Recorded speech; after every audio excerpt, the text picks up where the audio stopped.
Bueno, te decía que así como hemos hallado el término enésimo, vamos a aprovechar y puedo hallar la suma de esa sucesión de los n primeros términos. Y sería así, mira, primer coeficiente, la 1, ¿te acuerdas? Combinación de n1 más el segundo era b1, combinación n2 más, voy a ponerlo acá, si mal no recuerdo, es d1, combinación. Y finalmente, cuando llegas a la constante, que era K,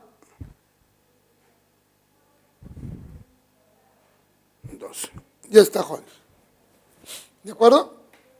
Pero, entonces, esa es la forma de calcularlo, mira. Ahora, hay dos sucesiones famosas.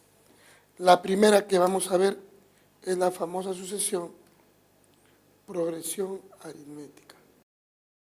Bien, entonces en la progresión aritmética, muchachos, muy parecida, es casi la sucesión lineal, solo que tiene sus características particulares, ¿no? Por eso vamos a poner así, ¿ve? Ya está. Ve usted, es conocido porque esta sucesión usted hace el toque de diferencias y es constante y se llama R. Y a ese R se le llama razón aritmética. Y entonces, con esto hacemos todo.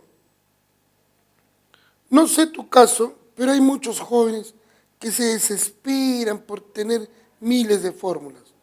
Usted debe tener las menos posibles. Las otras se obtienen por despejar nada más. Por ejemplo acá, la razón. La razón, muchachos, la razón va a ser la diferencia de dos términos consecutivos. La diferencia de dos términos consecutivos. ¿De acuerdo? Ya está. Esa es la razón, la diferencia de dos términos comunes. Mira, acá puede haber el término enésimo, que va a ser el primer término más n menos 1 por la razón. De ahí despejando, puedes hallar n. Sería la diferencia, ¿sí?, entre la razón y a eso le sumas 1. Puedo hallar la suma de los n primeros términos, que es el primero más el último, todo esto sobre 2, y esto multiplicado por el número de términos.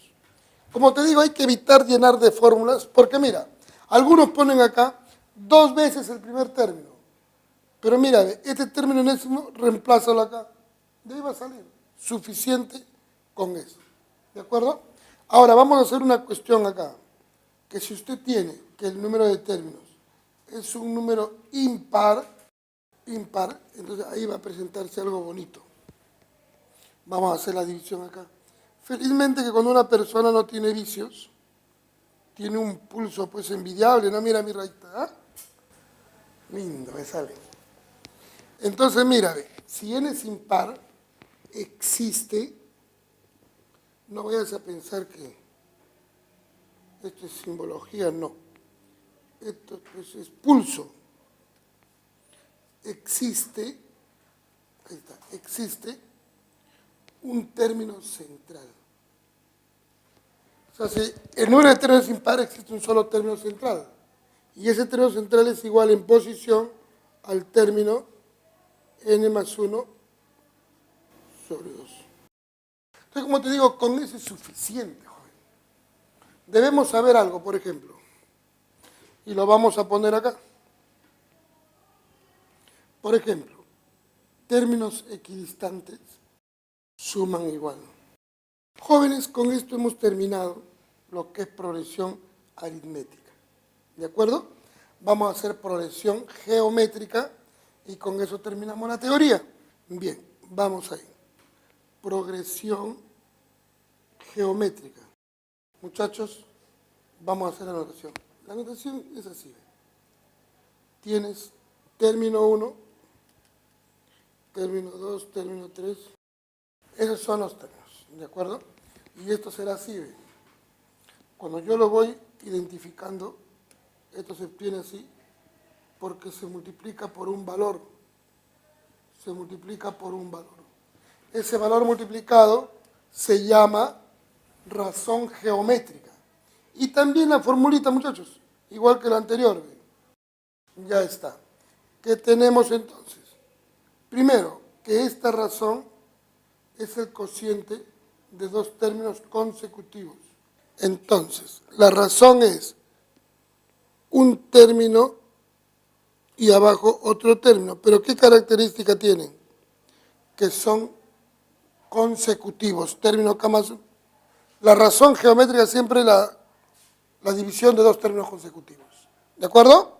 Bien, el término K sería igual el término 1 por la razón elevado a la K menos 1.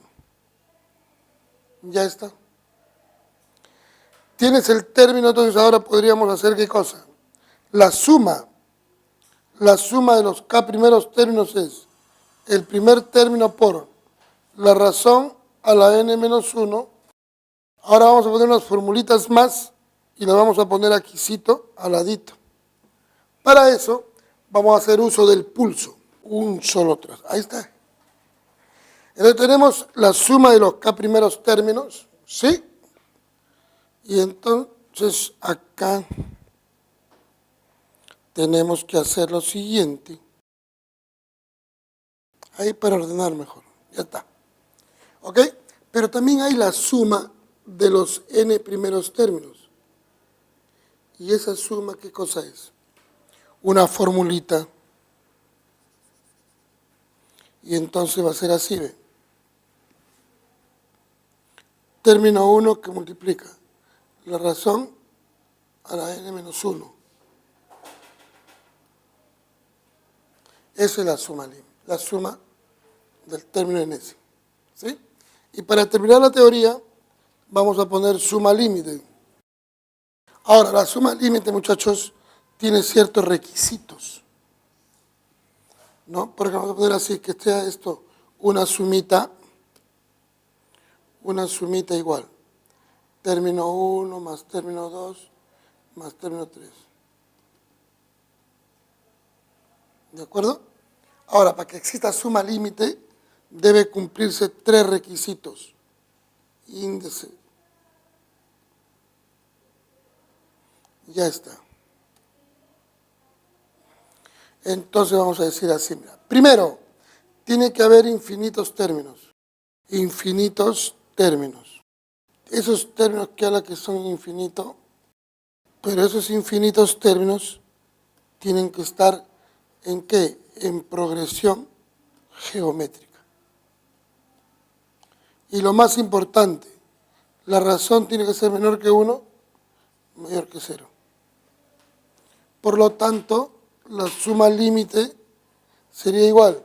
El primer término, le ponemos la fórmula y se acaba todo.